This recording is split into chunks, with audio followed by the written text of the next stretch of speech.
Did you know that black women are 3 to 5 times more likely to die in childbirth? Why is that? We talk about that today as I sit down with our next voice. This is someone I've known for 20 years and I've seen the leadership, training. I'll let her tell you for herself. Today we have Katie.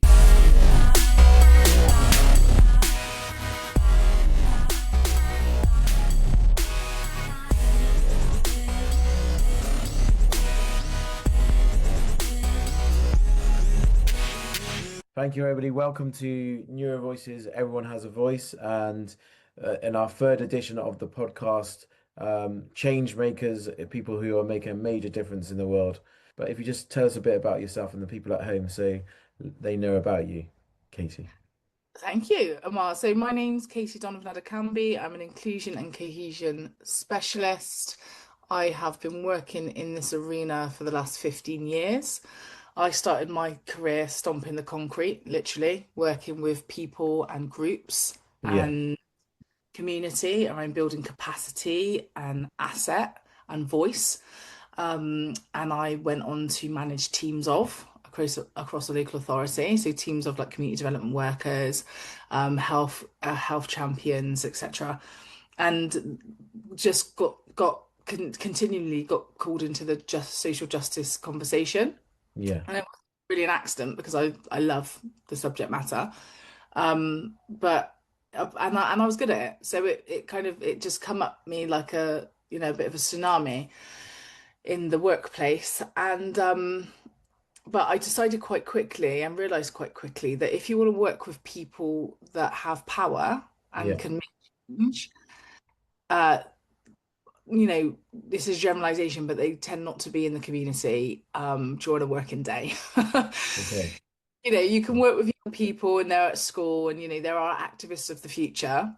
And then you've got older people who are, enjoying 9 times out of 10 their retirement and don't necessarily want the pressure of building the change. They might feel like they've done their part. It's kind of the energy I got anyway. So I figured that if I really wanted to make a difference, I had to work with working age people in work where they had the ability and potential to do the work. So then I set up the business, and the rest is history, really. It's been 5 years old now, BCOCO, and building cohesive communities, and that's what we do. And we work across sectors and industry. And I've seen you from the very start as going from strength to strength. So how would you describe yourself in your own words, beyond job titles and your many of achievements? So, I'm dual heritage. My father was Jamaican, my mother English-Irish. I'm neurodivergent. I'm a working class girl. I'm a mother of 8-year-old twins currently. It's going to be 9 next month. And all those identities, collide, compound, and intersect with who I am, really. And I tend to bring all of those facets and lenses to the work that I do, because I don't think you can really leave who you are at the door, to be honest with you. So, yeah. But if I had to do it in one word, Amar, I'd say conduit. It's not the first time I've been asked this question.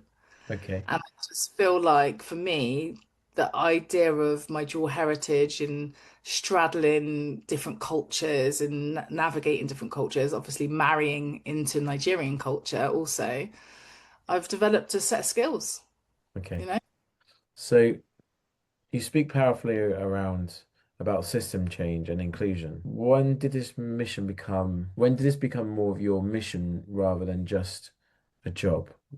When was it your purpose? It really always has been. So I studied, even the subjects that I chose to study, the work that I've done. So I studied international relations, social psychology, and community development.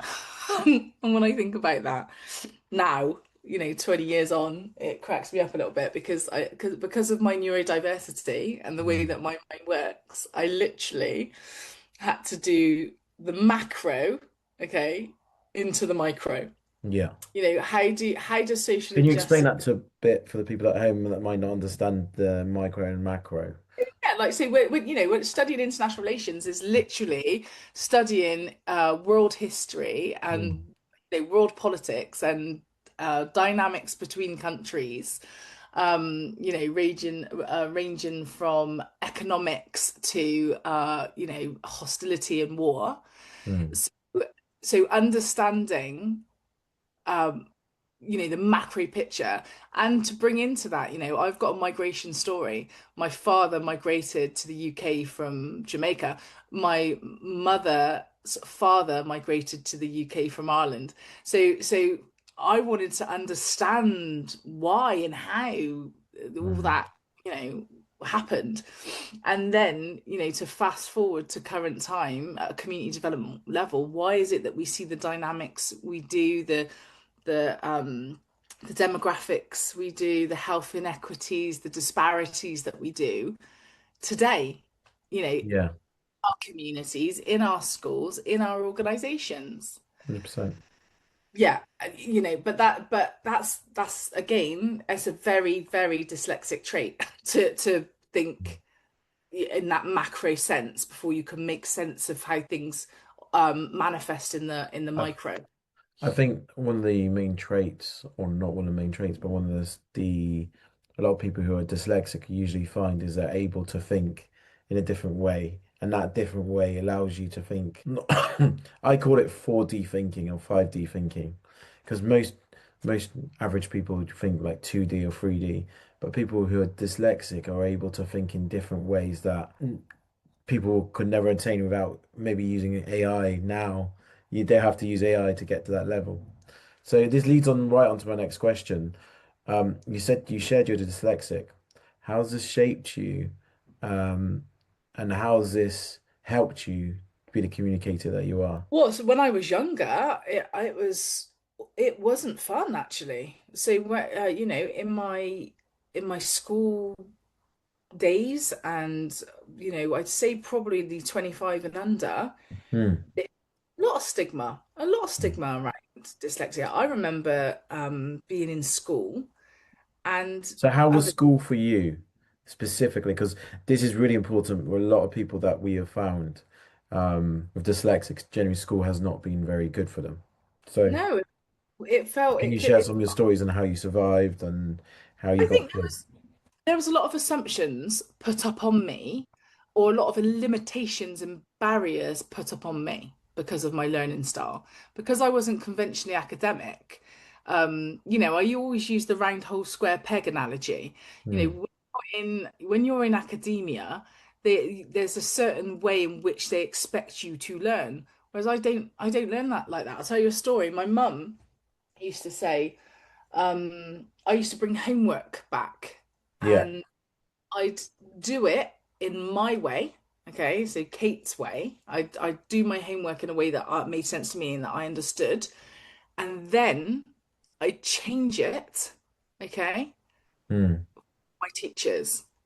Now, now I understand that actually, was I, for want of a better word, dumbing it down for the neurotypical? Precisely. Okay. Precisely. Because the I was always made to feel like odd for the way that So my mum works. do you feel that you were under supported or understood misunderstood? Primary school, I was definitely supported well. I had a You teacher, were supported. yeah, yeah, in primary school. My favorite teacher in primary school was Mrs. Reynolds, and Okay. she just had all the time in the world for me Yeah. and the way that my mind worked, and she encouraged it, if anything. Yeah. Whereas when I went to secondary school, it was a different ball game. It was a entirely different ball game because you're from a very young age, you're being assessed. It's the meritocracy at place, right? You're being assessed to see where you fit in and what level you should Yeah. be, operating at and all that kind of stuff. And so it was when I hit 25, I was recommended a book called The Gift of Dyslexia. I've actually got it out here. I've actually read it by Ronald L. something. I've got who it's by, but his name Ronald comes to mind. Yeah. Um, well, I read that book and it was a game changer for me because then How? all of because I'd done a course which introduced me to the concept of learning styles. I don't know if you've come across is it VARC? I think it's VARC, visual audio I've heard of kinesthetic I've heard of that. I have heard um, of that. experiential, like different learning styles, and all of a sudden that was like a game changer for me. What Mm. people are allowed to learn and think in different ways, like Of what course. with permission to do so. And Yeah. then around the same time, I discovered that I read The Gift of Dyslexia, and just seeing dyslexia being framed as a gift on the front of a book. And how old were you when you read Station. this? What Say age? again? What age were 25. you? I was 25. I was about 25 when I was recommended it. Okay. And then all of a sudden I was like, a gift, a gift, a gift, because Mm. it had just never been framed like that before. It'd been framed in Yeah. deficit. It had been framed as something that was bad and that was something that was inconvenient for the system because I didn't fit into the system like other people, like I was expected to. Yeah. So all of a sudden it took it from kind of this deficit lack stigma, something wrong, to hold on a minute, you've got something that other people don't, you know? So obviously knowing you for a very long time, and most of the viewers don't know you who because we have a friendship for over 20 years. How did that stigma, that thing going through comprehensive actually, did it make you feel um less than, or you're like, I don't care, I'm Katie, I'm gonna, because who you are, effectively. Let no one put you down, effectively. So that's the question is, was it a plus minus, or was it it dumbed you down from who you are now? It niggled at me for a long time. Okay. For a long time, it was always, I always felt as if there was something other people understood that I just didn't get. Yeah. You know, Okay. there's, That's there's common. that, am I understanding this? Because I've been given this label from a very young Mm. age, and I've been told that through the deficit lens, this makes me different. Yes. Maybe there is something going on in this room that I don't always understand. Okay. Okay. So what happened as a result of that little kind of inadequacy demon was this hyper awareness. Okay, this hyper sensitivity to what's going on in a room, people's emotions, micro behaviors, like a hyper curiosity, so that Yeah. I so I was never on the back foot. Okay. Yeah. But what started to happen actually when I probably hit my early 30s, um, was this kind of foundational knowledge was in place all of a sudden. There was this Yeah. kind of like this foundational understanding in place. Is And that through obviously work you've done in your 20s, or from what you learned through going through school? just a lifetime, right? It's a lifetime Mm. of that kind of hyper observations, hyper curiosity, because that was my antidote. Like that was what I used to combat what I thought was a deficit. Yeah. So, you know, I don't see it like that anymore, though. I don't see any of it like that anymore. I don't see my dyslexia as a deficit. I would not be where I am right now in my life Mm. if if I didn't think like I did. It just, Yeah. I just wouldn't be here. So while it felt like a struggle in early life, that's not what it is now Yeah. because of my critical thinking skills, my analytical skills, the way that I can, the system thinking approach, really, Yeah. I can bring different specialisms, different schools, and I can connect a lot of dots on particular subject matters quite readily. Yeah. So leading on from school to your career, your early career, because you've worked through housing, education, criminal justice. In your experience as someone working through the system, where would you say the biggest gaps are for neurodivergent people I I, you- today? I think all industries still have a lot of work to do. Okay. Um, interesting question. Through the neurodivergent lens. But for your own lens, because obviously you worked through course before you went into your own business, you worked through multiple industries. So you've worked Oh, through okay. So what? So where very did I? friendly. The questions reframed is like there's your career, that there's your job, your in where you go into businesses, but then there's your lived experience going through those different industries, which is quite a big industries. So how has that shaped, and where do you see the gaps are in today? So put that from your dyslexic hat on rather than your consult. Well, I'll tell you another story. Like one of my first jobs out of university, I was there a few years. My boss didn't know I was dyslexic or I had neurodiversity. I didn't declare it on arrival. So Yeah. most organizations encourage, and obviously the Equality Act 2010 encourages people with Mm. disabilities to declare them, and organizations will do assessments and put reasonable adjustments in place. I mean, that's ideally what should happen. But I didn't do any of that because I didn't even declare that I had dyslexia during my degree either. So I didn't get any reasonable adjustments during Oh uh, wow. exams, and no, I didn't. This is no, because the shame's real. The Yeah. shame stigma was real, and then there was a part of me that was really stubborn as well, and I didn't want, and we hear it a lot today, especially in the diversity and inclusion cohesion conversation. Oh, did they get it because? All Yeah. right. So I didn't want any reasonable adjustments because I didn't want anybody to say, "Oh, she got it because." Yeah. Okay. So I mean, rather than earned merit, rather than given to you. Oh, now I shout from the rooftops. People Yeah. do. I wholeheartedly believe in equitable processes and practices, and that people absolutely deserve reasonable adjustments. I, And I completely agree with you. How does dyslexia show up in your day-to-day life? oh, I didn't finish. Fine. I'll tell you what, whoever's watching this, because there's several stories that I've gone to tell you that I haven't finished. So working for this organization, um, I used to, again, similar tactic to what I described as like doing my homework, is I would write reports or anything written that had a Mm. deadline. I'd finish it a week in advance, Yeah. okay?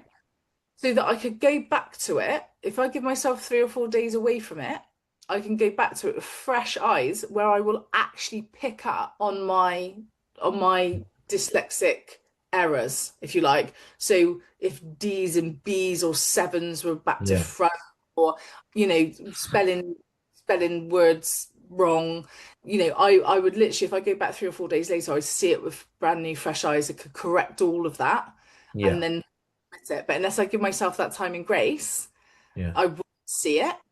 Yeah. And my boss actually, I was working there a few years at this point, and I had a review, and it came out in the review that I had dyslexia, and she was dumbfounded. She was like, "I would never have known that about you." I was like, "Yeah, Mm. that's because, yeah, yeah, yeah," and that's because I always had to put so much more effort into constructing my emails, producing written work. And now the likes of ChatGPT has completely changed the game, right? You can, of Exactly. For someone who's, you still have to double check it, but course, but from you for can my dictate into ChatGPT, 100%, and 100%, then and a lot of the time I'll write an email and ask it to fix the grammar, to be honest. Um, so how has dyslexia shown up in your day-to-day leadership? Because I know you do a lot of leadership roles, work with a lot of large corporates and large organizations. How does it show up? it's that ability to do the macro into the micro thinking. It's that Okay. ability to do systems thinking and connect the dots. Yeah, I remember when I first started doing the work, and I said to a friend, I used to get accused of daydreaming in class. That's what I was always the daydreamer. And now I get invited into organizations to daydream, right? To dream big about what's possible. Exactly. Yeah, yeah, Exactly. yeah. And how have you turned this into your strength? Um, I don't listen, I don't feel the anxiety, not the anxiety, that's not the right word, the inadequacy that I once felt. Like Yeah. I can put a time on it, like 25 and under. It used to really, really like get me. the stigma. It just doesn't anymore. If I know it's a gift, I'm happy to share that I'm dyslexic. I dare you to underestimate me because of it. Yeah. So it's yeah, it just doesn't, like, it's not an hindrance. It's not a hindrance for me anymore. Yeah. That's the other story thread that I was that I'll finish now as well, is that um when I got to my early 30s and the foundations of life's knowing was in place, Mm, that hyper curiosity mm, turned turned into even more of a gift, yeah. because it wasn't about establishing the basics anymore. It Yeah. was a building on those foundations now, because and that is actually, if I can make the comparison, I've seen a lot of my neurotypical friends like slow down a bit at that Yeah. point. And whereas I was on, well, I've been operating on hyperdrive all my life. Why would I stop now? Yeah. Exactly. Where would this take me, or where could this take me? Can you share a moment where your lived experience has helped you shift a room, a conversation, or even a system? So the work you do, effectively.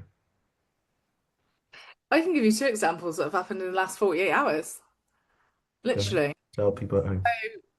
So yesterday we had the Black Maternity Matters graduation. We're in year four.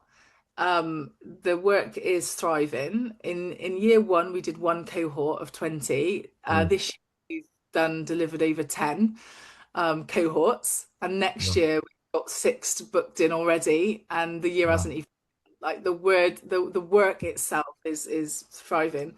It's But brilliant. what Yeah, absolutely. But what happens is I don't necessarily get to see the fruits of that labor, right? I don't necessarily get to see what people go away and do with their learning. Mm. But and that learning, that content development that we do, is that I've got a colleague that I co-develop the content with, and it is absolutely based on our lived experience. And when I say that, I mean our academic knowledge, know-how, our working practice knowledge, know-how, and our lived experience knowledge, know-how.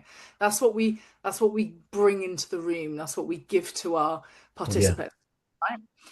And then yesterday, being told about all the fantastic work that's happening currently, from campaigns to change the names of tools that have got quite racist histories attached to them, to work and studies and data collection around medicine and appropriate medicine for different women and birthing people at different stages of their pregnancy. I mean, like, real work. We're not talking about superficial tick boxing. We're talking about people literally changing their practice and being able to see what's needed because of the learning that they've done, to Yeah. be able to change and influence the infrastructures that they operate within.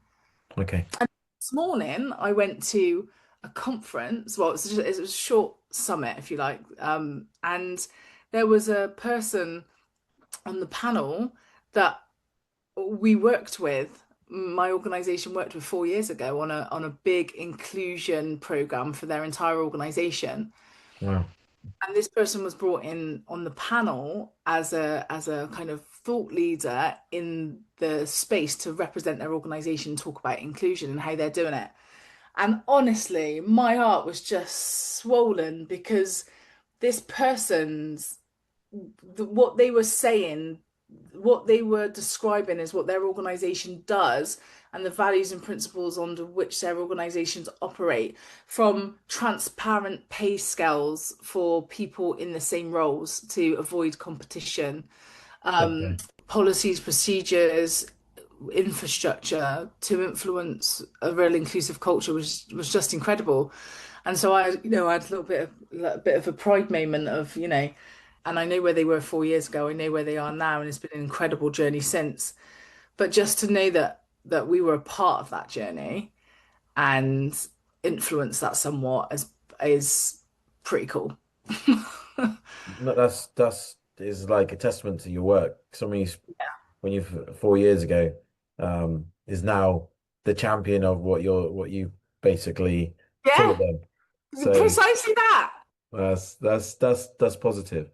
Mm. So you talk about systems and belonging. What does that mean to you personally, especially through the lens of dyslexia? It means not having to code switch. And what I mean by that is, Can you explain that a bit more? Because some people don't know what the code switch it is for the people yeah, at home. yeah. So code switching is when you move into a space and you leave some of who you are behind to assimilate or to get by. Um, Code switching could be taking the edge off of an accent, Mm, okay, so that you could sound more, I don't know, middle class, if you like. Code switching could be bringing sandwiches into work instead of your traditional food because you get told it smells in the canteen. Code switching could be straightening your hair instead of wearing your hair natural and buoyant to blend in with your Eurocentric standards of beauty.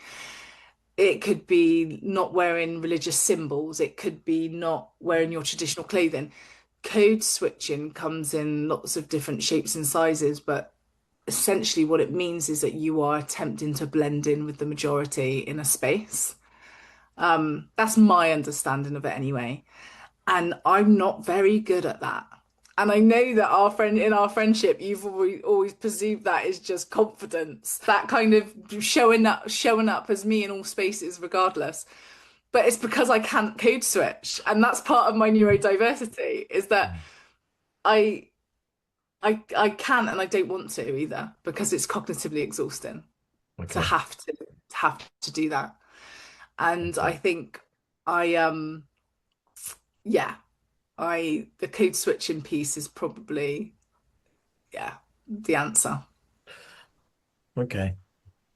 That's interesting. There's so many things I wanted to say then, but we'll save that. Um, what changes would you make to make the world more friendly to neurodivergent leaders, thinkers, and the change makers?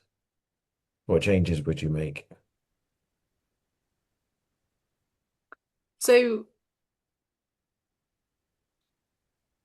I just think everybody has different kind of needs and no two, dyslexics, neurodivergents are the same. So I Yeah. think it's about honoring what your difference, your need, and making sure that that's being um, kind of catered for and respected in whatever spaces you show up in. Okay. Yeah. So I'll give you an example of this actually. I was on a course. Got signed up to a course and I was asked if there was anything that I needed through the kind of dyslexic lens before I Yeah. attended the course. And I said, well, actually, I read faster on black ink on yellow paper. Yeah. Like I read faster. And they said, oh right, okay. Um so my question was if you can get stuff printed out on yellow paper, that'd be amazing. But if you can't, don't worry, no hassle. I'll make do type thing. Because black ink on white paper slows me down. And anyway, on the first day, I was handed this packet of colourful plastic sheets. And what you do, and there was a yellow one in there, and what you do is you take this plastic sheet and you put it over anything that you read. Oh, what? So So something so simple. it's something so simple, right? So Wow. there was me thinking, oh, you have to get everything. I'm trying to see if I've got a packet here by my desk. I do usually carry them in my suitcase, my laptop case, because I was like, yeah, like of course, that's a no-brainer. Why would you have stuff printed on yellow paper when you could just like carry this yellow sheet around and Yeah. be done with it? Yeah, and I'm just like, for me, that was that organization's moment of truth. Like, they really showed me that they seen Well, me. yeah. Yeah, yeah, in that moment, it was gorgeous. And some, and actually, to be honest, a load of yellow, that plastic sheets or paper to get off maybe to order it wouldn't have cost them that much money. It probably like could be a couple pounds. It would have been cheaper than all the printing, probably. Yeah. Exactly, exactly. You're cheaper on all the printing, and it shows an organization when to actually attempt to think outside the box. Because for me, that's thinking outside the box, and that's the Yeah, first time I've heard that. To be frank, I've yeah, heard of like people bringing yellow piece of paper, then printing on it, and then yeah. having troubles printing on the yellow piece of paper to get it into the printer. Some people don't. Some people don't even have printers anymore because we don't do much printing of. Yeah, yeah, just yellow sheets, just yellow, and there was all different colours once. So then, something that I'd never done before is actually tested the theory for all the different colours, and it Yeah. was yellow. My colour is yellow, but for others it's not. For others it's different colours. Um, so yeah, Okay. that's one example of, one example which made my life easier in that moment.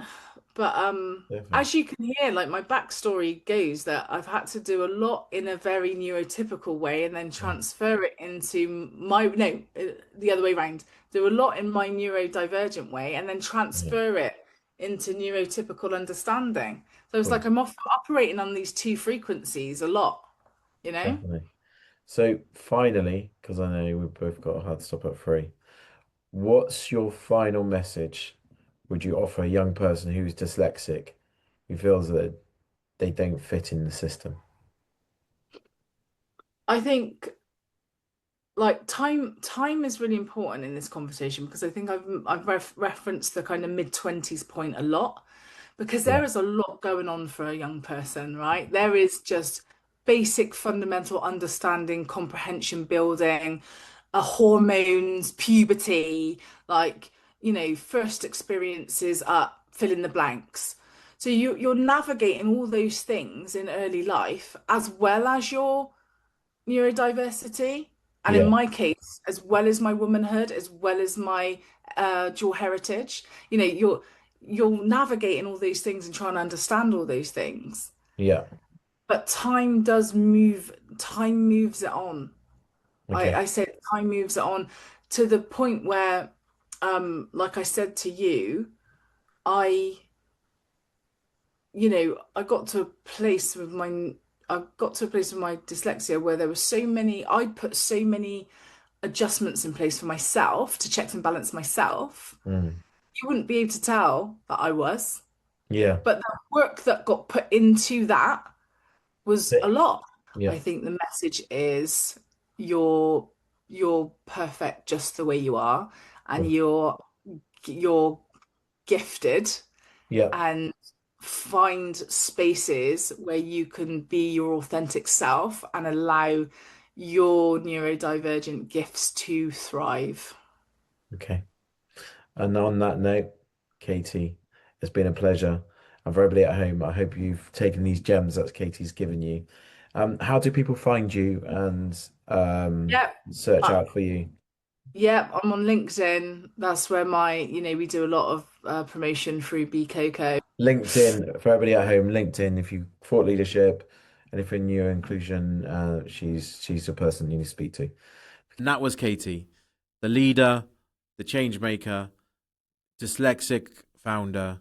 And honestly, it's been an honor and pleasure to see the work that she's doing and making so many changes to people's lives.